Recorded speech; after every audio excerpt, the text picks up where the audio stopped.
Well, good morning, good afternoon. I don't know exactly what to say here as we hit the top of the hour, but I am going to say that I am so excited for us to have our 5th episode of the Nebraska Ed Leadership Live Show today. And we're coming to you live from NRCSA conference here in Kearney, Nebraska, where that event's been taking place over the course of the last few days. And so I'm Andrew Easton. I'm with the ESU Coordinating Council. Thrilled to be here to MC this series in collaboration with our NDEC team. And so I'd like to introduce Julie Downing, who is here as a member of that SEED team. And so she and others have been with us as we had the opportunity to feature leaders from across our state to talk a little bit to some of their work with the teacher and principal performance standards and make those ties to that great work going on by the SEED team.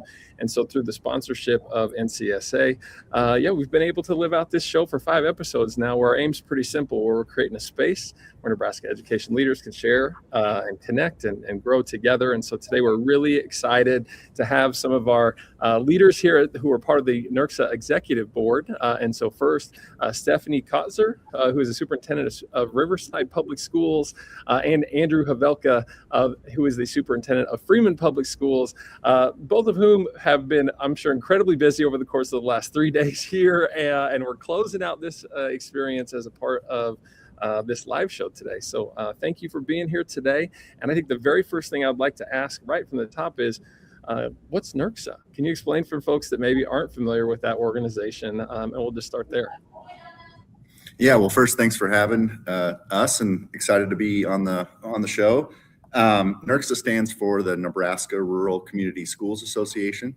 And we got some good data here to share in terms of how many schools are involved. But right now there's 222 total members, and that includes 204 schools across the state of Nebraska, 15 ESUs, and then 3 community colleges. So I believe the organization's been around since about 1980. And it's a ability to build a network of rural schools, advocating for one another across the state. And each spring come together for a spring conference, which is what's wrapping up today. Yeah, and I'll ask Stephanie, how's it gone for you over the course of the last couple of days here? Maybe some highlights from your time at the conference. Well, the first time, great weather, right? We had to cancel some speakers with a blizzard last year, a year ago. So the weather's been great. Everyone wants to leave to golf. Great. We have about 300 attendees the past 3 days. We are right at 90 vendors, which is huge for our organization and the vendors in the state of Nebraska. So we're super proud of that. We're closing in. I didn't ask Jack, our executive director, but I believe we're about hitting our 40th year for conferences. So great experience, great collaboration and networking for local districts, but ultimately benefiting the state of Nebraska. Absolutely love it. That's well, first of all, I felt victim to the weather last year, as I only made it as far as York before I had to turn around. So I was grateful to actually be here this year, and I have enjoyed this event and its leadership and the opportunity to connect when I have been able to be here so very much. And so that is kind of our why behind thinking to sync up this Leadership Live show with this tremendous learning opportunity, because there is just such great collaboration that takes place during these days. And so I guess right off the top, as 2 leaders who are obviously looked to as exemplar leaders in the rural space across our state, what are some challenges that you would highlight then that you see rural schools and communities facing today? And then we'll kind of pivot to what schools are doing to step into those spaces, right? But what kind of is the landscape or the backdrop, I guess, with all of that? Well, I think for my part, and I'll let speak to Andy. He's in a different part of the state. I'm central Nebraska. I'm rural. The teacher and just employees in general have not been, the hiring has not been as difficult as, I would say, the housing, affordable housing. So we get the applicants that want to be in rural school and great schools, and rural, it's the housing, affordable housing. And then our biggest is childcare. So since I've been in education 25 years, it seems like those are the 2. So if we could just wave that magic wand, right, and solve those problems, I think it would take care of most of the state. But I would say by far, those are the top 2 in central Nebraska, is just childcare and affordable housing, great quality candidates and people that want to come back home that are alum and get into education or marry farmers, ranchers. And it's those 2 things that is probably our biggest obstacle right now. Yeah, I mean, I would add also the ability to get people to come back home is a big asset in what makes rural schools so great. Is that we do have a lot of former graduates or people in our community wanting to work for the school and to invest their time and serve the students and staff at our school, and so that's pretty exciting. I think across rural Nebraska, all schools are different. Some face challenges with enrollment declining, and some districts face challenges with enrollment increasing. And so, depending on location and programs and opportunities. So I think that's another piece that's a challenge, or that can be difficult in certain parts of the state. Well, I appreciate learning more about that. And from our live audience, we have a question I'm going to go ahead and bring in now because it seems kind of relevant to the points we're bringing up here. And so Scott Isaacson, thanks for joining us. He posted, have your districts been able to find community partners to help with those housing and childcare challenges? And so, maybe what are some of those local solutions to some of these needs that you've identified here? Yeah, that's a great question. Riverside, we're 4 counties, 4 towns. We're right under 300 square miles in the center of the state. So that is vital to us. Everything is collaboration, working with community partners. That's how we stay strong and support our communities too. So we have a non-public in our district, so working with them is a huge partnership. The community foundations, local foundations, helping with childcare, and then just working for those in our communities. Like our board, a priority is really looking for housing, right? As a school option, so we can provide something for our employers. So absolutely working with community is vital, especially rural schools, 100%.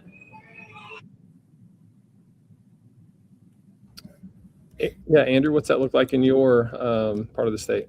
Yeah, I just think, the networking is key. We work a lot with our village and our village board on opportunities. We have a nursing home in our community that also provides a daycare. And so we work hand in hand with them, especially with our preschool program and how that's ran. And then in terms of housing, our district is about 30 to 35 miles straight south of Lincoln. And so we've had several people in our community have looked at expanding housing opportunities in our community, and just being able to, kind of what Stephanie said, just being, in the same room, having those conversations, and then being able to share that with whether it's a new staff member that's been hired or new families that are interested in moving into our community, really just building that network. Everyone's in it for the right reasons to be able to help grow our community and school. And I think, Andrew, I would add to that too, Andy and I have different perspective as superintendents, right? It's like the hiring and staffing. I think ours has expanded just the last few years. Is really, we're trying to find housing and daycare just to attract families. That don't mean they're an employee of my district, which we are the leading employer in our district. But you got to find a place for young families to come back, right? And we need those kids, like we talked about. Declining enrollment is another issue in the state. So it's just like that hamster wheel you're on, right? It's just not about staffing. It's about getting young families back. And you can't have young families back if you don't have the opportunity, like we said, the childcare and even housing. Yeah, it's a little bit of a double-edged sword in our district because families could live in Lincoln. And I would even say that Adams is somewhat of a bedroom community for those that work in Lincoln.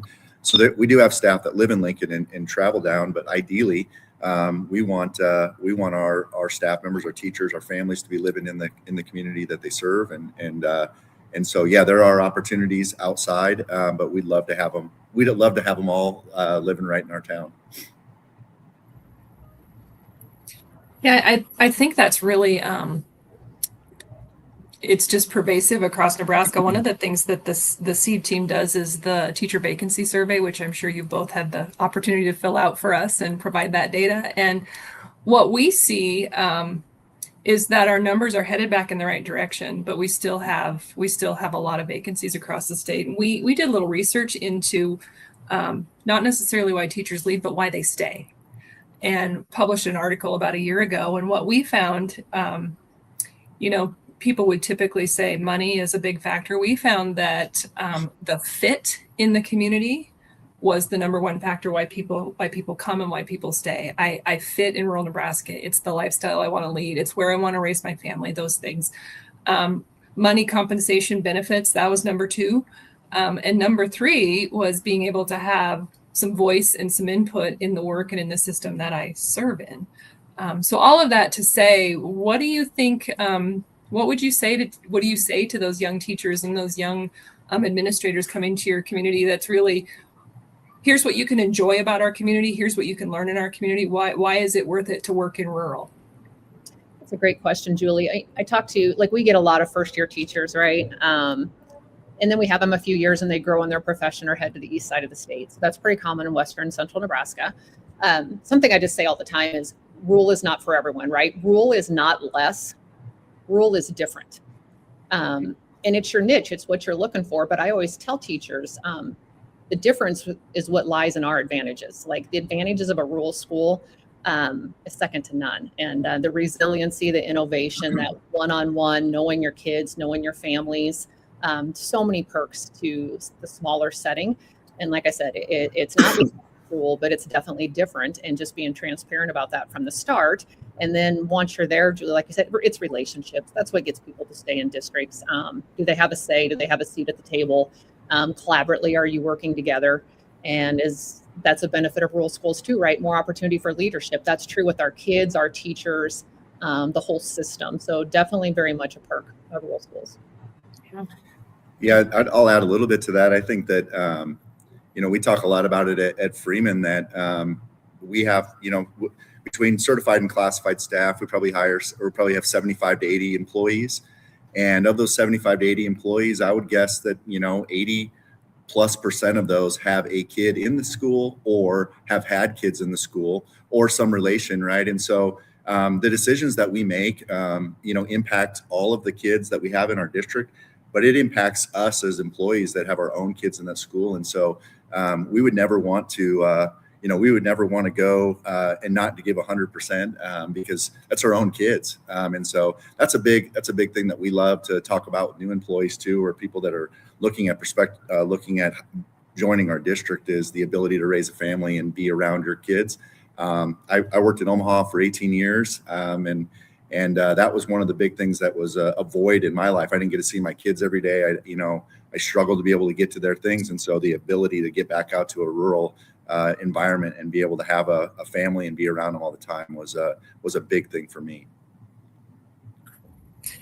It's interesting, when I was doing some work on a degree, I was doing some research around the services of ESU and rural ESUs and things like that. And I hadn't really set out to do research on rural schools, but it kind of kept popping up as a theme. And we kept talking about it on the committee as, well, it's an issue. It's kind of a problem. Like, rural comes with some complexities that are tricky and hard. And when we went back into the data, what we discovered is that was kind of a bias we brought to it, that the interviews, actually, people did not talk about it as things that were a disadvantage. They talked about choosing rural and wanting to be here. And so rewrote some of that work in the research to really reflect the perspective and the nuance of, rural lifestyle.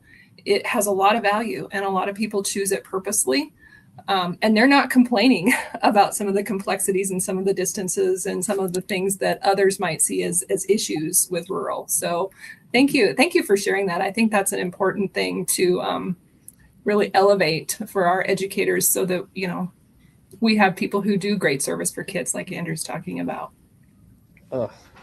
Absolutely. I'm a product of a rural school, and now I live in Omaha, and my kiddos go to at least a value for me, one high school district, because I still love when the community can kind of come around a single high school as they do in small town. But gosh dang, I do miss many of the aspects that were familiar to me in my childhood, and see that there's a void of that. It's something, there's different benefits as well. But gosh dang, yeah, there's a lot of really great about that that I grew up and benefited from greatly. So before I get too emotional about that, because that's hit me in the heartstrings here, I'm going to say one of the things I wanted to give you all the space to share a little bit more about over the course of our time together today is the idea of, like, every year educators are always pushing themselves to be better. Systems are always doing what they can to either build upon what they've maybe previously identified as a focus point, or it's a new initiative, right? And so what would you say has kind of been a point of emphasis within your district, whether that's maintaining something that you've sort of built over time, or is a relatively new undertaking for you all. That's interesting. So this year, I would say after 25 years of this, with an admin team that is young, I said, sometimes we call it jack of all trades, master of none. And that's being really critical of ourselves, right? But there is a lot of days in our profession, that's how you feel. You're balancing so many things, the old, the new. What do you take pride in? So with the young administrative team, we've really taken a step back this year and really pinpointed 3 or 4 that we're super proud of, really hone in and focus on that, make those better in our systems approach. So it's kind of not new that we've taken, it's a reset, I would say, and reevaluating with data and what works for our communities and our scores, and weighing all that in. And with that, just really, we couldn't be on here, right, not talk about money. I just say money and people don't solve problems. It doesn't. You have to get creative. And so we have really popped the hood on everything. We were looking into a lot of inefficiencies. What could we do to be better utilized? So that is really the structure approach we have taken this year at Riverside. It's not new. It's reevaluating what we have. What could we do better, and what do we really need, and finding some of those inefficiencies. So I guess that's approach we have taken this year at Riverside. Well, you mentioned it's a little different in South Central Nebraska, but I mean, that's pretty much spot on what we're doing here too. I mean, we had a little bit of our Title I and our assessment coordinator retired after 40 years. And so we had a little bit of restructuring that we did with our leadership team at Freeman, and kind of just took a step back this year and really looked at what are some of the things that we can focus on and be intentional about. And one of the things that we have spent quite a bit of time on is taking a closer or more in-depth look at our MTSS structure, figuring out ways, K-12. So we're all in one building, K-12, but how to differentiate instruction, provide meeting kids where they're at and giving them time each day to focus on improvement at their own level. And some of that is just logistics and working through shared, staff members from the elementary to the high school and things like that. But that's probably been our main focus. But, to Steph's point too, we've kind of just stepped back and said, in these times where we need to be a little bit tighter, how can we refocus our thoughts? How can we refocus on instructional model work, things like that, and get ourselves better without having to go out and focus on maybe, spending money or a new program that way. I think that's really important to talk about. How do we simplify the complexity of it? And you both talked to the really the lifestyle of a rural educator is you never get to be one thing. You have to wear multiple hats. Doesn't matter if you're a teacher or a principal or a superintendent, you have lots of jobs that you're responsible for. So let's just jump into culture for a little bit. We're rural folks. We love the rural culture of our schools, but what are some non-negotiables you have for healthy culture in your school districts? And what would they be and why? I think, Julie, that's just it. There is so many things. Like I said, your problems aren't always solved by money and people. There's so many other things, and we really do focus on that. Our big thing in our building, if we know better, we do better. So first, recognizing things and being intentional. A big thing in our district too is that we firmly believe if service is above you, then leadership is beneath you. That can apply all day, every day into everything you do. We're in this business to serve. We're serving families, we're serving communities, we're serving staff, we are serving kids all day, every day. And if that's not naturally part of you, it probably becomes a job. I'm fortunate enough in my district, it is not a job. We truly have the mindset. We get to come to work. We get to solve that problem. I get to open the front door when my maintenance man is gone, that gets to open the door with kids every day. It's a get to attitude and a mindset. And that doesn't cost a dime, right? I think it's just really fostering a learning and gratitude atmosphere. You just got to be grateful in that mindset every day. And that's a mindset. And then just helping others and serving. That's why we're here. There's no job beneath us. And when you get a group of people with that mindset, I'm telling you, there is no obstacle, there's no problem you can't solve with people. So I'm just fortunate that get to be in a profession that you have that opportunity. Sometimes it's not even every day, it's multiple times an hour you get those opportunities. So just blessed on that part. Yeah, Teachers and educators are the best. Andrew, what would you add? Well, I'd take a little bit different approach and say that we've really tried to implement some things that are student led. So one of the big programs that we have, you talked about non-negotiables, is we have a program called Falcon Families that are cross-grade advisory program. So we have intermixed kids from K-6 all in one room, and then we do the same thing 7-12.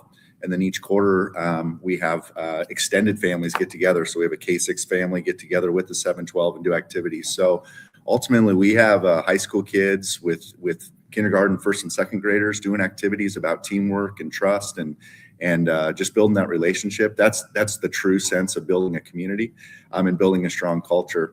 And then through our elementary student council or high school student council, and then we have our own student wellness committee. Just have a lot of great ideas and things that the students put out in terms of wellness, kindness.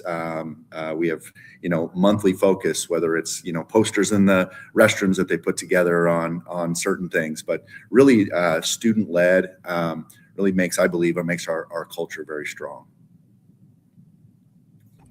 I love that. So let's talk about the other side. As much as we do to build healthy cultures, and you all do a lot, there are days when we get overwhelmed as educators and leaders. So what do you do as a leader to help your teachers, your educators, your staff feel valued, supported, energized as you move through the year? Yeah. I think days are going to be days no matter what. You'd love to have every day be perfect. It's just not going to go that way. I think one of the roles of a superintendent is to be able to help provide resources or opportunities when things come up, right? And so, I think whether it's just to be able to be a sounding board or to be able to step in and work through.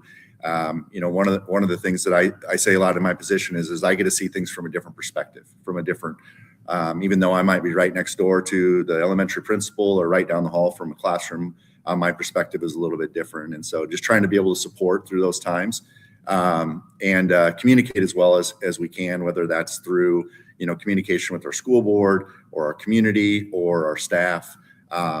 Just being transparent on, sometimes things are going to happen that are going to be difficult, but we can get through that together. And that's where I think too, relationships in your culture, you go back and you lean on those in those times. Yeah. I think I'll add on Andrew's just great points. I giggled when you asked that question. First thing I thought of was like, maybe my worst piece of advice in 25 years as an educator one time is said, kid, just put your head down, stay in your lane. Well, my dad said that to me all the time. So you don't talk unless you're talked to. That's how we were raised. Just put your head down and do your job. I totally believe that. But in our leadership roles in a district, I would say that is never going to pan out. That's not a growth mindset, right? And you have to have a growth mindset. So I look at if it's for admin, if it's our teachers, if it's our kids, like you said, every day is not great. It's providing them the resources and supports. And that's why, I'm super proud of and being a member of the rural schools for years is the amount of services they provide, the conferences, like Andrew, you're here today. We have 300 people the last 3 days. And yes, it's more board and admin, but those are connections. Those are leaders and peers. We're exchanging strategies, supports, and stories to help other rural schools. And I say that is not putting your head down doing your job. That is a growth mindset, making your district better, but it's far beyond just my district. It's far beyond just Andy's district. When we provide supports and growing in that growth mindset in our district, that helps the state of Nebraska, and that's why we're here. Each person does their part as a whole. The state of Nebraska's education system grows, and that's important. So proud of the rural schools for that, just for the professional growth opportunities. It goes well beyond the conference today when we leave here. So it's the learning that takes place, the opportunities, and then we take that back and we provide those same things for our staff, and our staff provide it for our kids, right? It's that trickle-down effect. Yeah. What I love about that is it aligns so much with our Nebraska teacher and principal performance standards. And, if you're familiar with any of that work and any of our rubrics, the highest highly effective level of those things is always about leadership. So all of that to say thank you to you two for the leadership that you do in your communities and your schools. And thank you for your leadership on the executive committee. Longtime fan of NRCSA. A couple times a member of NRCSA, been to the conference, and it really, really is a strong network for rural schools and about rural schools. So thank you for your service and your support of that. I know Andrew has a question from our audience. Yeah, we pretty full here actually, but I'm going to pivot to Ryan, who couldn't join because of technical issues, but he does have a question that I think is timely here as the next one. And so what is it that the two of you are most excited about with regards to the future of NRCSA? So thinking about what you just shared there and projecting that out over time. It's a great question, Ryan. For me, being a part of it 8 years, and Jack Moles, he's our executive director the past 8 years. We could spend the whole 30-minute show on Jack Moles. Phenomenal human being, like service leadership. He is the example for the state.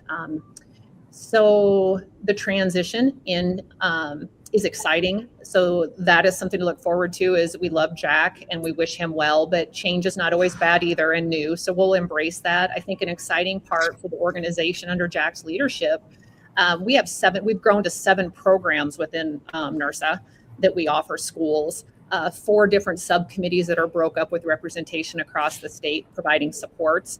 Like I mentioned before, our conference has grown up to like 90 vendors and 300 plus attendees. So we're growing. It's that growth mindset of just not getting in a rut, trying to stay innovative, really working hard on speakers and presenters with today's topics and times. But I think the number one thing that's exciting is NRSA lives by the service side for service leadership. It's the services that it provides. You are never an administrator or board member that you should not walk away or have a number to call or someone to help you get an answer.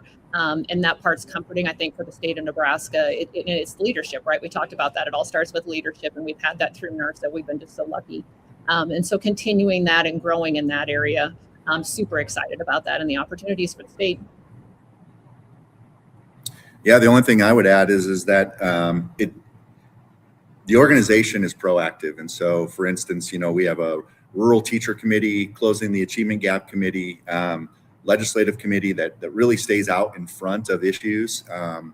And that's an exciting thing moving forward because as new things come up, whether it's, the challenges that we face locally at the state level or at the federal level, NRCSA has always kind of had that, like Stephanie said, that growth mindset or that proactive thinking to be out in front of it and be a part of the solution instead of just being, in the back of the room complaining about it, right? I mean, we want to be out in front to be able to help make those, find those solutions because we do. We have yes, we're all rural schools, but every one of our schools is very different and faces some same challenges, but also some different ones as well.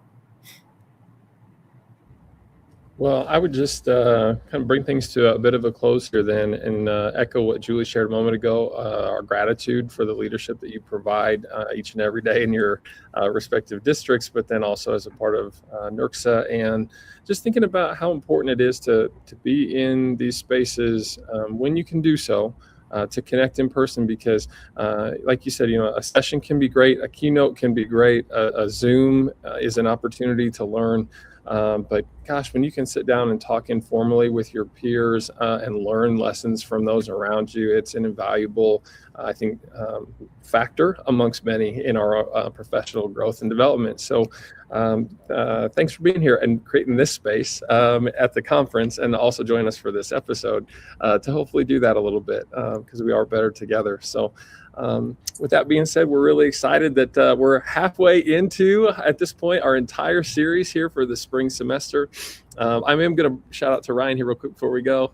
He does appreciate everybody as well. And so that's fantastic. I just want to say, Ryan, we hope to see you here on April 3rd when we have our next episode. And we invite everybody to join us again live for that one. But well, hey, Stephanie, Andrew, after a busy week, we'll let you kind of get to your weekend here. So thanks for your time, and we'll look forward to seeing everybody in 2 weeks. Thanks.